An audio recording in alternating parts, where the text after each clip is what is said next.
Hey there, in this quick video I'm going to talk about the E6 error that you got for your treadmill and what you can actually do. So primarily it really depends if what you would get in a manual, but it's like explosion protection. Confirm whether the voltage is under 50% of the normal voltage. If yes, please retest with the right voltage to make sure the control and motor wires are normal.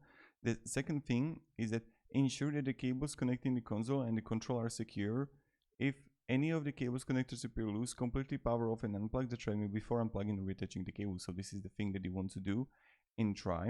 And also, a really important thing is that there was like this post on Reddit. So it's a motor overload. So how much do you weigh and how fast and how long are you walking each time?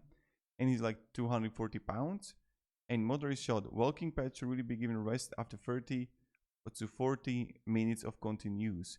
If you have like say high weight and you're walking for like 1 hour and a half, 2 hours, the motor or board is most likely fried. So just want to make this quick video. Maybe it's beneficial, maybe it's completely useless, but that's it, right? So have a great day and goodbye.